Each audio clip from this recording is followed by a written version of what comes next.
before we have our morning study, we're going to sing number 23 out of the large songbook. Great is thy faithfulness, number 23. And after this song, Jeff, would you be willing to lead us in a prayer? Number 23.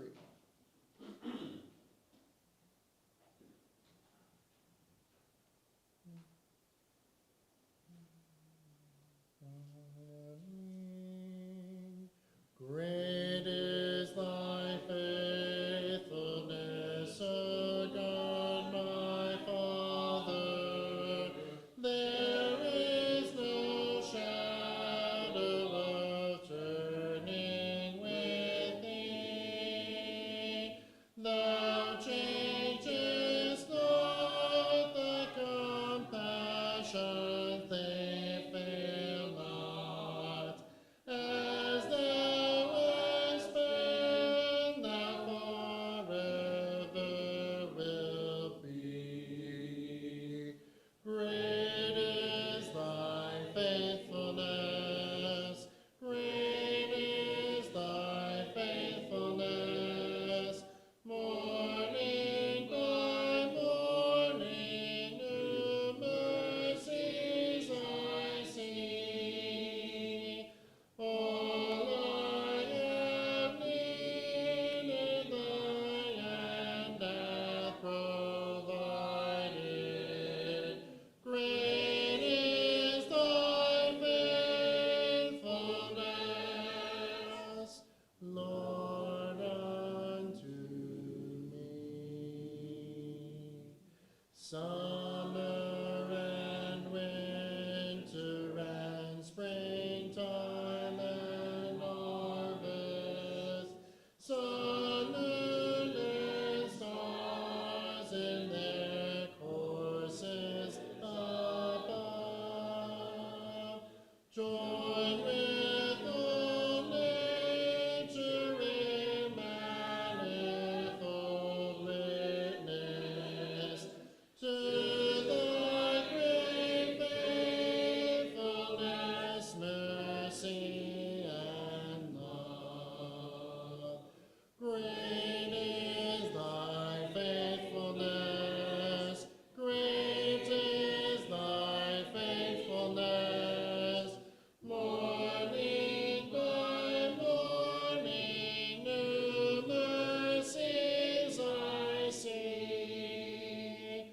All I have needed, thy hand hath provided. Great is thy faithfulness, Lord, unto me. Pardon for sin and a peace that endureth, thine own dear presence to cheer and to guide, strength for today and bright hope for tomorrow. Blessings all mine with 10,000 beside. Great is thy faithfulness. Great is thy faithfulness. Morning by morning, new mercies I see. All I have needed, thy hand hath provided. Great is thy faithfulness, Lord, unto me.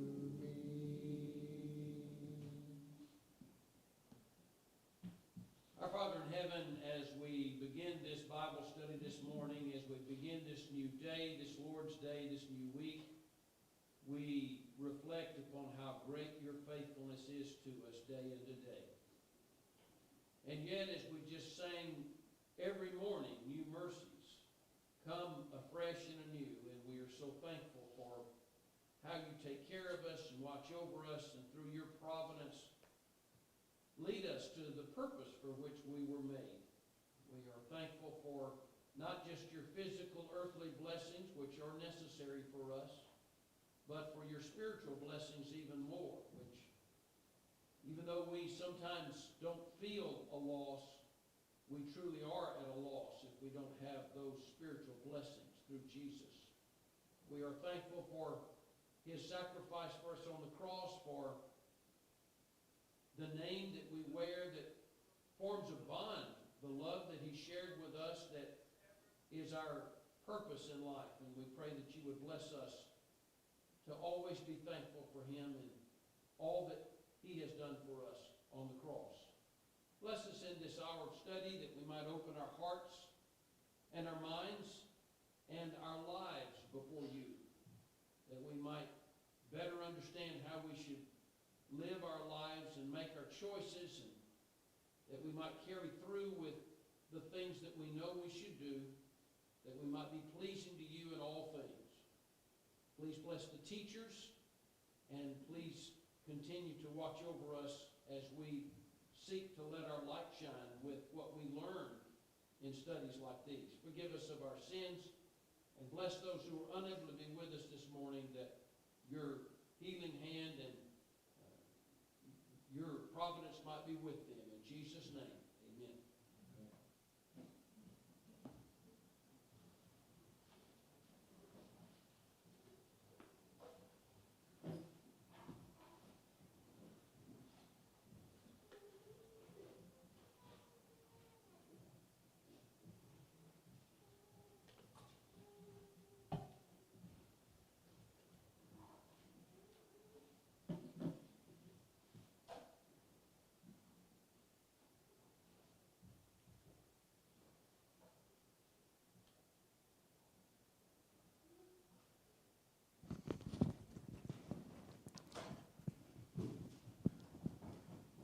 Okay, we are continuing our study of Abraham, although he's not Abraham yet. He's still Abram. We haven't gotten to that point where he has the name change. So I'm trying my best to refer to him as Abram for the time being, because that's what he's referred to at this point. We got through part of chapter 15. Chapter 15 almost can be, and I don't want to use this phrase, but maybe it's the best way that I think about it, is it can almost be considered kind of a filler chapter where nothing really happens except for there's this strengthening bond between Abram and God. We don't see any major events happen, but the conversation that they're having gives us kind of a deeper understanding of what was going on between them as far as their relationship goes. We have God again at the very beginning of this chapter telling Abram, don't be afraid, you're going to receive a great reward. He's promised things to Abram already up to this point. Chapter 12, chapter 13, he's talked about how he would become a great nation. But this time we see at least Abram responding. We don't know if he did the other times, and this is the time we see it. And he says, Lord, I'm still childless. How can this be? And by our pseudo calculations last week, he's probably in his 80s, at least by this time, at least close. So he's not a young man. He has no children. He talks to God about how one of his chief servants is going to be the inheritor of his estate. We talked about a little bit why perhaps Lot, his nephew, or his brother Nahor would not be his heir to his estate. I'm not going to get too into that again, but that was something we did talk about quite a bit. But God reiterates that no, it's not going to be a servant that's going to inherit things. It's going to be your own flesh and blood. It's going to be a child from you. And he again kind of says something very similar. He said earlier is it's going to be countless numbers of descendants. You cannot count them. It's like the stars. He's also said, it's like the sand on the seashore. You can't count it. And then in verse 6, we see, and this is where we stopped last week, in verse 6, it says, Abram believed the Lord, and it was credited to him as righteousness. And we talked about several instances in the New Testament where this passage is discussed.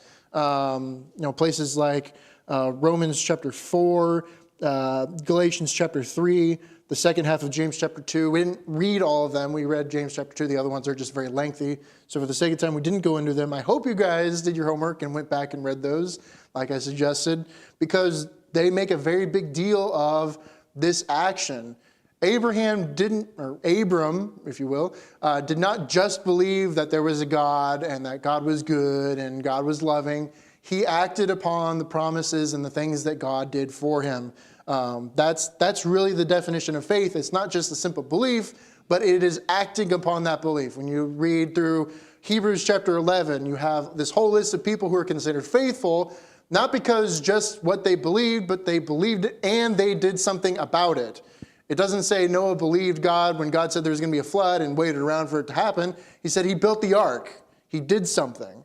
And James chapter 2 also says very similar things. Faith is not just a belief. It's about our actions working in tandem with what we believe and what we hope for. So we talked a lot about that last week. I don't know if there are any further questions or comments about that, but if there are none, we're going to pick up in verse 7. Go ahead, Jeff. Paul in Romans talks a lot about this, that Abraham was declared righteous even before circumcision. Mm-hmm. And he says a lot about the law. And we need to understand that generally speaking in Romans, he is not talking about the elimination of all law. Some people will read Romans and say Paul is saying that law is bad. Christ has a law. It's just that the old law, the Old Testament, the law of Moses, is not the law. And that's the one that's connected to circumcision. And so that's the point he makes.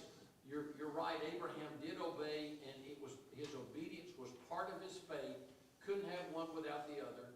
And so it's not that all law is bad. It's not that, I shouldn't say bad. It's not that all law is not part of our salvation. It's that the old law is not part of our salvation. Yeah, and I think both Romans chapter 4 and Galatians chapter 3 touch on a lot of those things, talking about how Abraham wasn't righteous because he was following the old law. He wasn't righteous because of the circumcision. He wasn't righteous because he was a descendant of Abraham, which would be ridiculous because he can't be a descendant of himself. But that's what a lot of the Jews subscribe to. That idea is, I follow the old law, therefore I must be righteous. But we see parts where God says, well, you're doing the motions, but your heart is not in it. You have no desire to serve me, even though you are checking the boxes off. Or, we're descendants of Abraham, or we are of the circumcision. Somehow that makes us closer to God. Paul says, no, that's not the case. That's not how it is, because Abraham precedes all of those things, and yet he's considered righteous. So it's not because of those things that we inherit some kind of higher righteousness, if you will. Very good. Any other comments before we continue on through the rest of this chapter here?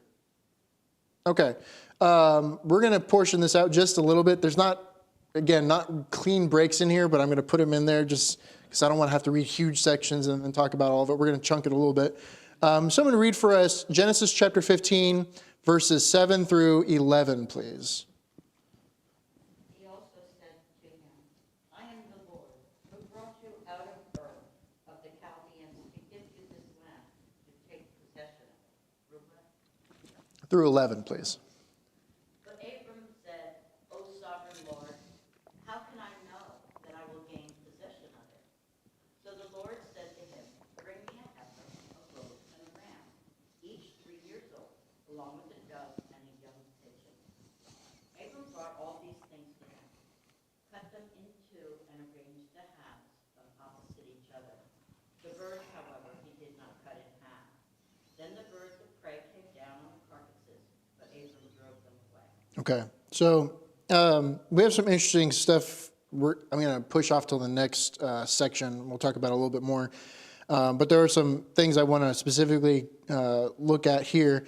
In verse 7, again, we see kind of God reminding Abram of what he's done. And here specifically he says, I'm the one that brought you up out of Ur into this land, and that you are going to take possession of it. And of course, this is a figurative possession. He is not promising Abram in his lifetime that he's going to. We see it's going to be his descendants, and he's actually going to clarify that in a little bit in the next section of this chapter. But what's interesting is, and of course we've seen this, like this is not the first time this has been mentioned in Scripture. Genesis chapter 11 talks about Terah leading his family out of Ur into Haran.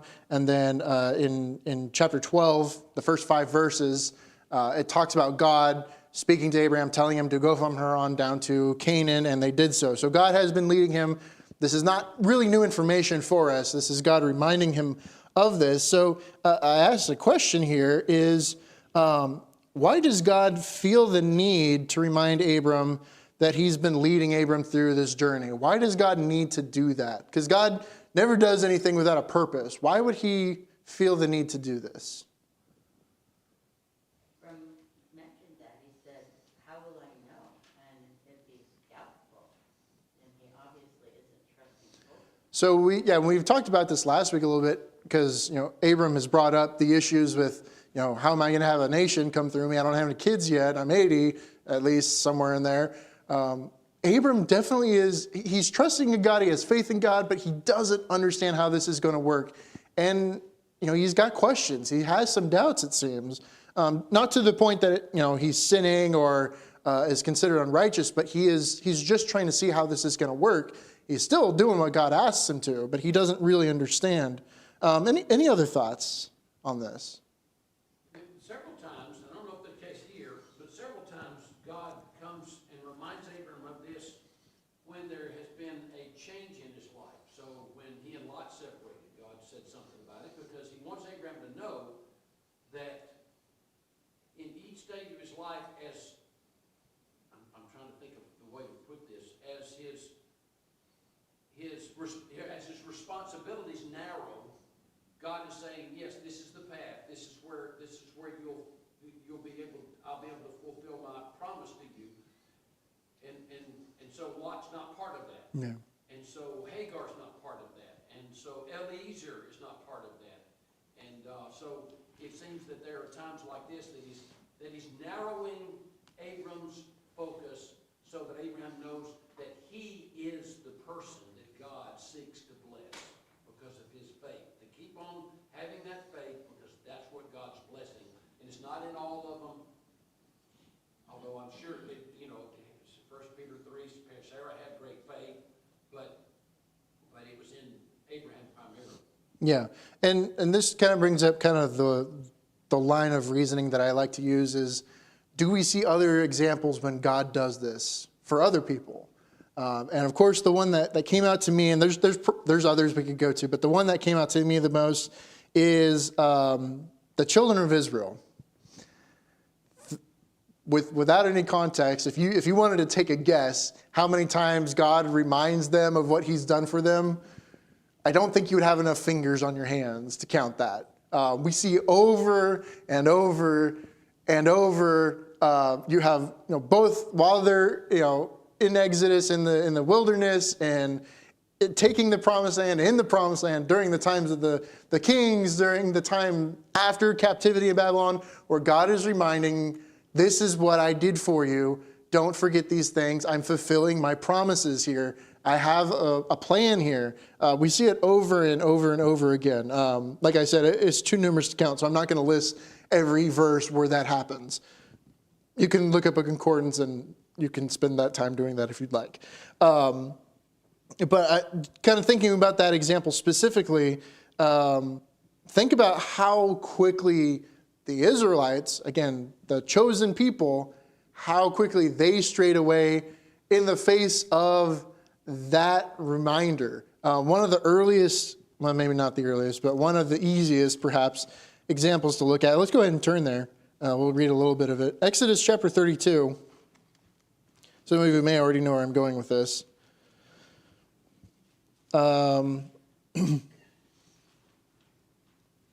Someone read for us verses 1 through 4. And before we read that, remember, this is after the 10 plagues of Egypt. God has demonstrated just enormous power over what was probably the greatest nation of the time and basically annihilated it. This is after the crossing of the Red Sea, where another impossible thing has happened before their very eyes. And now we have these same people here in Exodus 32. Someone read verses 1 through 4, please. Now when the people saw that Moses delayed coming down from the mountain, the people gathered together to Aaron and said to him, "Come make us gods that shall go before us. For this Moses, the man who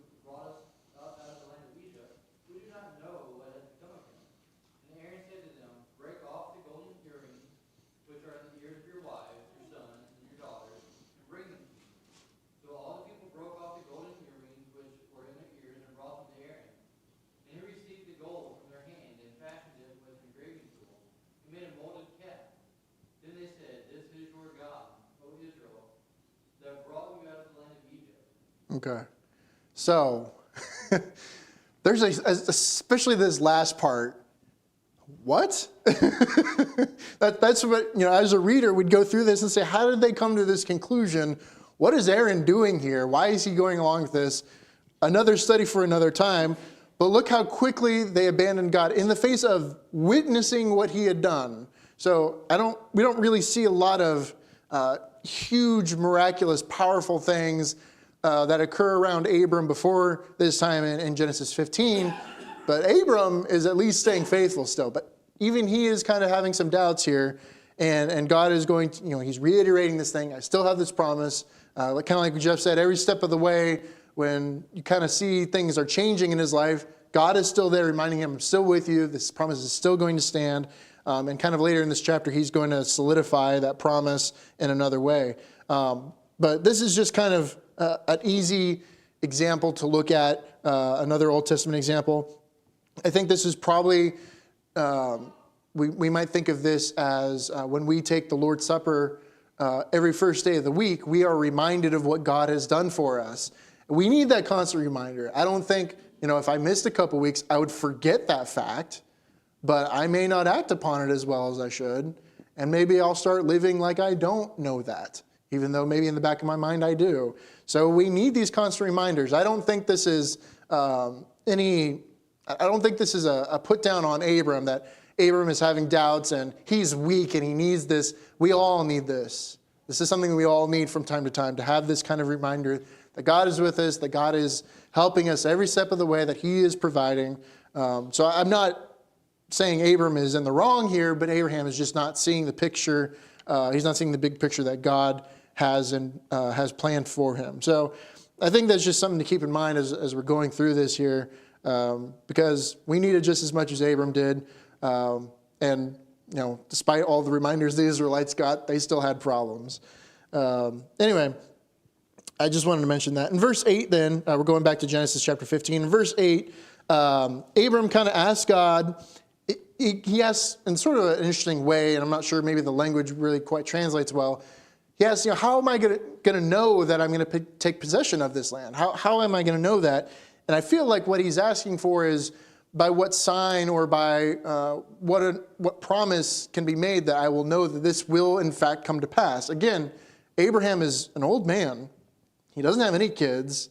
He's been given this promise by God, but he's like, I don't feel that there's a guarantee here. He's got his doubts. He's got questions. He doesn't know how this is going to work. So he's asking God, how can you reassure me of this in a way that I will know that this is going to come to pass?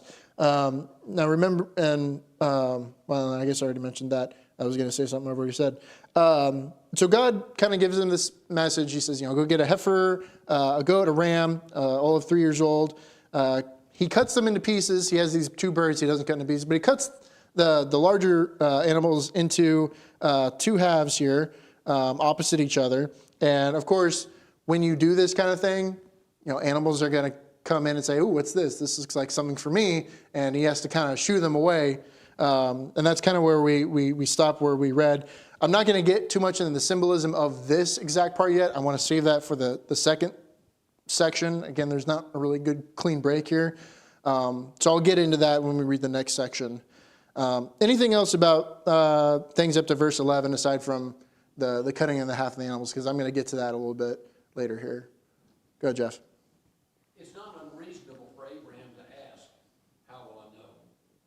Now, we get all up in our feelings when people don't take our word for something.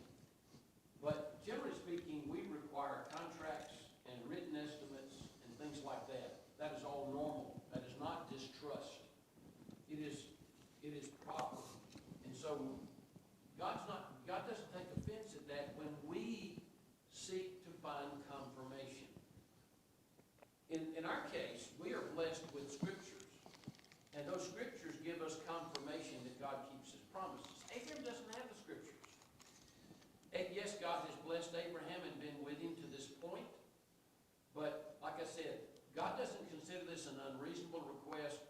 I wonder in my mind if this might have been why God brought it up. Gretchen was talking about maybe Abraham was having some misgivings. I won't go go so far as to call them doubts, but he was having some misgivings. He was maybe getting weak in his faith. And so God is going to plan for this confirmation so that he can know that God is very serious. In our case, we know how serious God is because Jesus died on the cross for us. So there could be no more act by which God demonstrates his determination to give us a chance to be saved. Abraham doesn't have all the things that we have. And so this is a proper thing and a good thing that he did. It's going to help him. I see your hand back there, Brandon. I want to respond to this a little bit, just because we see a similar example with Gideon. I know we brought up Gideon as a comparison before. Toward the end of chapter 6, he asks for signs from God to say, how do I know that for sure you're going to give the Midianites into our hands when we go and attack them? And he has this whole thing about this wool fleece in the ground, one being wet, the other being dry, and vice versa. And Gideon tries to be all very polite about it, but Gideon just wants to make sure before he commits to it. So God doesn't get upset with him in that, and he goes and he's successful, and there's no issue there.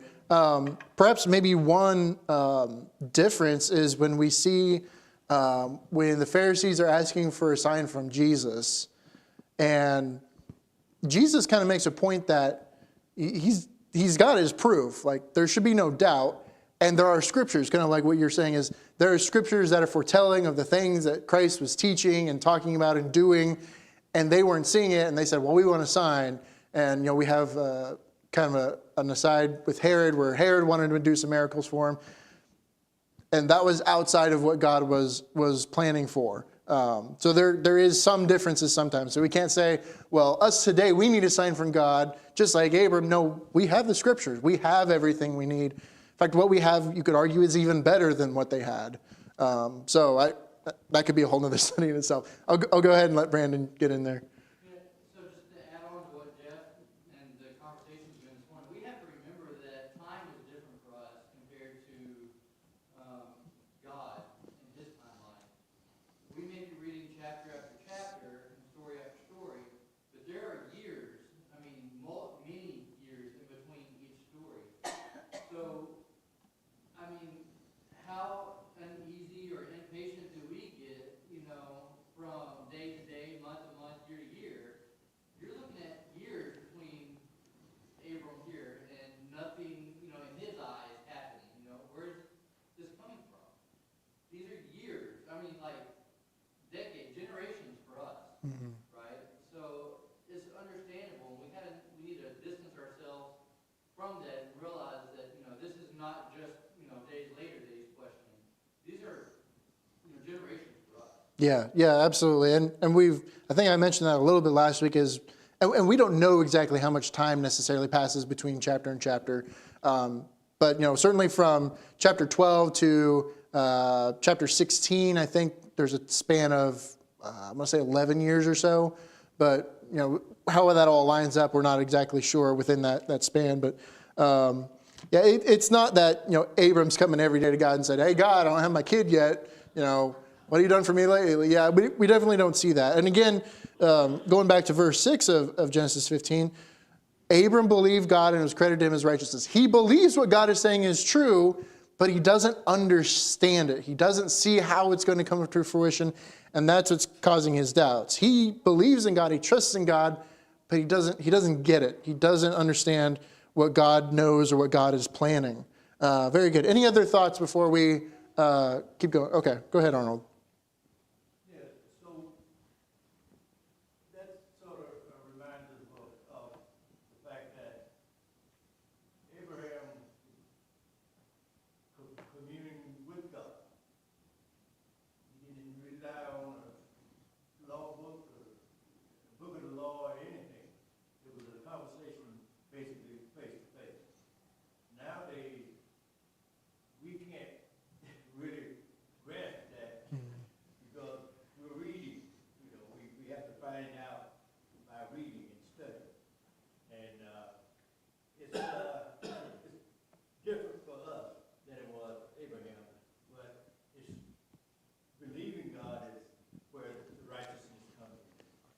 Yeah, and I'm trying to think of, there's a good verse that talks about that, and I'm trying to think off the top of my head it was. Yeah, Hebrews chapter 1, verse 1. It says, in the past, God spoke through our forefathers, through the prophets at many times and in various ways, but in these last days he has spoken to us by his Son, whom he appointed heir of all things, and through whom he has made the universe. And then he kind of goes on. So there's a gradual progression over the history of mankind of how God communicates. Here we have him communicating to the patriarchs. In this case, Abram is a patriarch. Then we have the prophets that come along in various forms and at various times as God sees the need to. You have the old law, and then you have Jesus who comes on the scene in the New Testament, and he teaches everything. He has his apostles and his disciples who continue on that work, and they write their letters, and they all get bound up, and now we have a complete record of the things that they taught, so that, as Paul writes to Timothy, we're fully equipped with everything we need. We're not lacking in any way. There's so many people, and I kind of do this from time to time sort of as a joke, is there's got to be missing pages somewhere. There's something we're missing, or we want more details about something, but we don't need those things. We have everything we need, and that is sufficient. So maybe that doesn't meet all the desires, but it meets everything that we need, certainly. And again, you could say here, God is not telling everything Abram wants to know in chapter 15, but he's telling him what he needs to know at this point. So maybe that's a good comparison, if that makes any sense. All right, very good. Any other comments before we read the rest of this chapter? Okay, someone read for us verses 12 through 21. That's through the end of the chapter, of chapter 15, please. Now when the sun was going down, a deep sleep fell upon Abram, and behold, power and great darkness fell upon him. Then he said to Abram, know certainly that your descendants will be strangers in a land that is not theirs, and will serve them, and they will afflict them 400 years. And also the nation whom they serve I will judge. Afterward they shall come out with great possession. Now as for you, you shall go to your fathers in peace. You shall be buried at a good old age. But in the fourth generation they shall return here. For the iniquity of the Amorites is not yet complete. And it came to pass, when the sun went down and it was dark, that behold, there appeared a smoking oven and a burning torch that passed between those pieces. On the same day the Lord made a covenant with Abram, saying, to your descendants I have given this land, from the river of Egypt to the great river, the river Euphrates, the Kenites, the Kenizzites, the Cadmonites, the Hittites, the Perizzites, the Rephaim, the Amorites, the Canaanites, the Girgashites, and the Jebusites. Okay. So I have a lot of reference passages. We're not going to read them all because there's a lot we can talk about here, but I'm going to mention them so you can all know where to find that, so you can read through them on your own time. But I'll certainly describe what the reference is, but we will not have time to go through them all, and I do want to finish this chapter, and I've got like 10 minutes to do it, so here we go. So Abram goes into a deep sleep here. The Lord comes to him, and he begins to talk to him and describe future events that are going to unfold regarding his descendants and how they're going to inherit the land of Canaan. So in a way, he's answering Abram's question here, how is this all going to take place? And he's going to give actually some pretty detailed descriptions here. And we can actually track it a little bit here through the scripture. So it talks about for 400 years, his descendants will be strangers in a foreign country where they will be enslaved and mistreated. Any idea what that's talking about? Yeah, we're talking about enslavement in Egypt. Yeah, that's not a trick question. That's like the very obvious answer. So his descendants are going to go down in Egypt. If you read we're not going to get to it in this study, but the last several chapters of Genesis, we have the story of Joseph and how that brings Jacob and his sons down to Egypt. And we're going to talk about a little bit of that and mention some of those scriptures in a minute. But then they are there, and they remain there for 400 years until Exodus, when Moses leads the people out of the land. So there's a big chunk of time basically between Genesis and Exodus. We don't, because they come right after. We're like, oh, this happened right after. There's a huge chunk of time between the two books where we don't have anything written about, but Exodus kind of catches up on what we've missed when you start the book of Exodus. So you don't miss too much. God also mentions that in the country that enslaves them is going to be punished, and then his descendants will come out with great possessions. Egypt was absolutely devastated by the 10 plagues.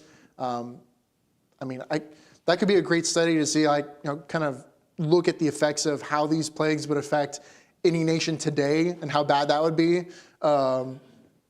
Just the death of the firstborn on its own is a huge thing. So we see those in Exodus chapters 7 through 11. We're not going to read them all. And then, of course, you have after the 10 plagues, the Egyptians, they basically give a lot of their possessions to the Israelites as they're leaving, saying, basically, go away. They were told to ask the Egyptians for things, and they gave them stuff. They were predisposed to doing so, I think, is what some translations say. We see that in Exodus chapter 12, verses 31 through 36. As they're leaving Egypt, they gain all these riches and things. And those items, a lot of them were gold and things like that, would be used for things that they would use for making a lot of the things they did. That may include the golden calf that we just read about earlier. But certainly they took a lot of the spoils from Egypt. So we see that fulfilled, again, later on in Exodus chapter 12. But God also has a contrast here. He says that's going to happen in the future. That's how it's going to go. But you, Abram, you're going to die in a good old age. We see this fulfilled in Genesis 25, verses 7 and 8. I'm not going to read it today. We'll get there. We'll talk about... He becomes much older than he is now. It's actually quite remarkable how long he lives. But that does come to fruition, Genesis chapter 25.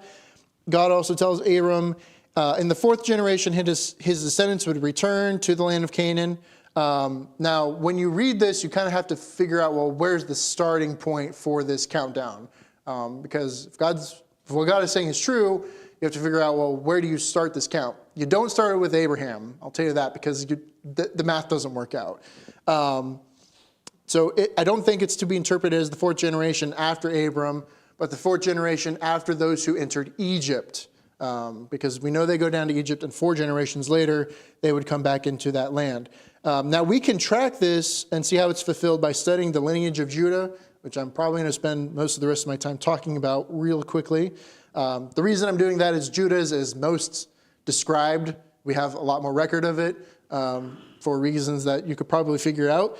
So I'm going to use Judah's lineage to help us track that. So in Genesis chapter 38, this is before Jacob and his sons are reunited with Joseph, go back down to Egypt.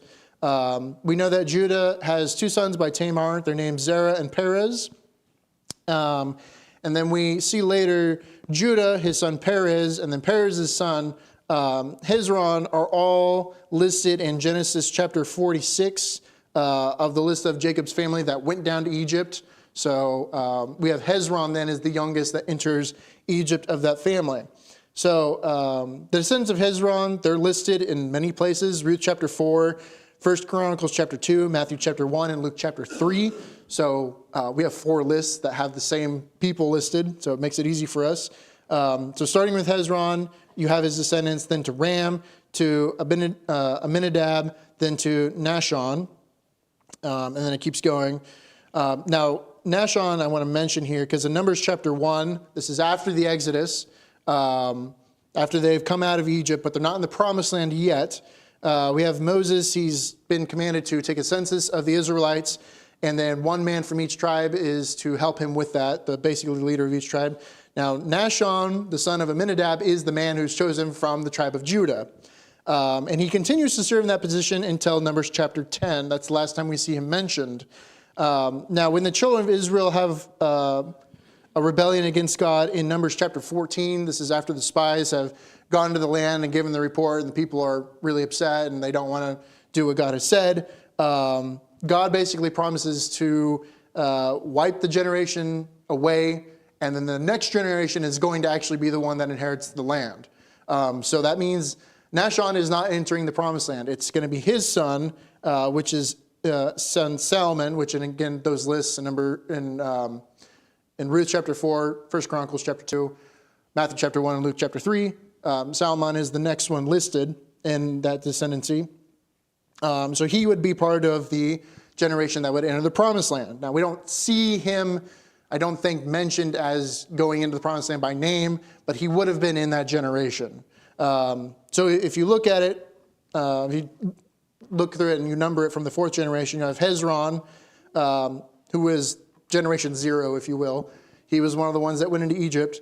Then 1st generation after that, you have Ram. 2nd generation after that is Aminadab. 3rd generation after that is Nahshon. We know he came out of Egypt, but according to Numbers chapter 14, his generation did not enter the promised land. So his son, Salmon, which would be the 4th generation, would have entered the promised land. So there you go. There's your 4th generation, as far as I understand how to count it. And of course, if you look through that line of descendants after him, you get some names that you'll recognize, like Boaz, who appears in the book of Ruth. You have Jesse, who of course is the son of David. David, who would become king of Israel, and he would have his line, and eventually you'd get to Jesus by following those lineages. So that's why that's so well documented. So looking at the tribe of Judah, the descendants of Judah, makes that pretty easy. So we do see that fulfilled. That was my whole point of that, to make it easy to figure out how to count that. God also mentions here the sin of the Amorites, or the iniquity of the Amorites, has not yet been fulfilled or reached its full measure.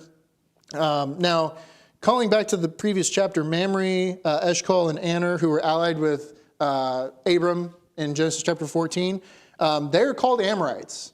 And it's even a possibility that Melchizedek is an Amorite. He's either an Amorite or a Jebusite. We don't ever get enough detail to know for sure, but he's probably one of those two.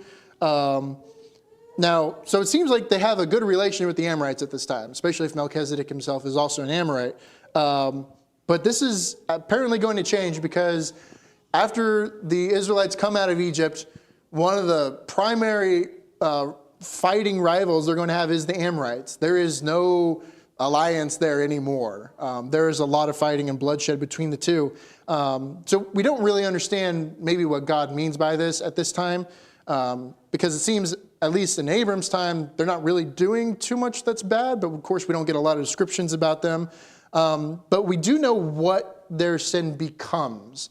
And I think the easiest way to look at it is to look at a couple of the kings and how they're described. Let's go to 1 Kings chapter 21, and I'm just going to read them quickly because we're almost out of time.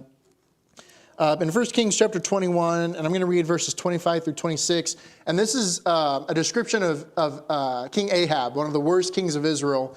In verse 25 and 26, it says, "There was never a man like Ahab who sold himself to do evil in the eyes of the Lord, urged on by Jezebel his wife. He behaved in the vilest manner by going after idols. Like the Amorites, the Lord drove out before Israel." So certainly, by the time the Israelites were entering the land and fighting against the Amorites, they were like Ahab, is what I see here, is what we're seeing described in 1 Kings chapter 21. If you go to 2 Kings chapter 21, we get kind of another description of a bad king. 2 Kings chapter 21, and I'm going to read verses 1 through 11 just real quick because context is important here. It says, "Manasseh was 12 years old when he became king, and he reigned in Jerusalem 55 years. His mother was Hespezah. He did evil in the eyes of the Lord, following the detestable practices of the nations the Lord had driven out before the Israelites. He rebuilt the high places his father Hezekiah had destroyed. He also erected altars to Baal and made Asherah poles, as Ahab, king of Israel, had done," the one we just read about in 1 Kings chapter 21. "He bowed down to all the starry hosts and worshipped them. He built altars in the temple of the Lord, of which the Lord had said, 'In Jerusalem I will put my name.' In both courts of the temple of the Lord he built altars to all the starry hosts. He sacrificed his own son in the fire, practiced sorcery and divination, and consulted mediums and spiritists. He did much evil in the eyes of the Lord, provoking him to anger. He took the carved Asherah pole he had made and put it in the temple, of which the Lord had said to David and to his son Solomon, 'In this temple and in Jerusalem, which I have chosen out of all tribes of Israel, I will put my name forever. I will not again make the feet of Israelites wander from the land I give their forefathers, if only they be very careful to do everything I command them, and will keep the whole law that my servant Moses gave them.' But the people did not listen. Manasseh led them astray, so that they did more evil than all the nations the Lord had destroyed before the Israelites. The Lord said through his servants, the prophets, 'Manasseh, king of Judah, has committed these detestable sins. He has done more evil than the Amorites, who preceded him and has led Judah into sin with his idols. So, to make a long story short, the Amorites are called out here at the very end of that section we just read as those who are in idol worship. We saw that also in 1 Kings chapter 21. So we don't know all the descriptions of the Amorites, but certainly there was idol worship. It was considered extremely evil, all the things that they were doing. So maybe back in Abram's time, what God is saying is true. The Amorites, they've got some problems, but not to the point that they need to be destroyed yet. But by the time the Israelites come out of Egypt and they take the promised land, this is what the Amorites have become. They have declined so greatly that they are like Ahab, they are like Manasseh, some of the worst kings that ever existed in the nation, in the kingdoms of Israel and Judah. So again, we see this come to pass. God is really giving us a lot of descriptions here. I'm out of time, but I'm just going to wrap up this last part right here. Wow, I don't even know if I have time. We might have. We're gonna have to stop here because I have more to say on this. This part about verse 18 or verse 17 and 18 on. So we're actually going to stop there. We're going to stop at the end of verse 16. We'll talk about verse 17 through the end of the chapter next week because I'm just out of time. Because I want to talk about this border that God talks about from the Wadi of Egypt to the river Euphrates, because that is often misunderstood, I think. So I do want to spend a lot of time on that, more than I have time for. So we're gonna pick up there next week, and we'll probably get into chapter 16 next week as well. So that's where we'll stop. Just time is never my friend. So like I said, we'll pick up verse 17 and we'll talk about that next week. Thank you.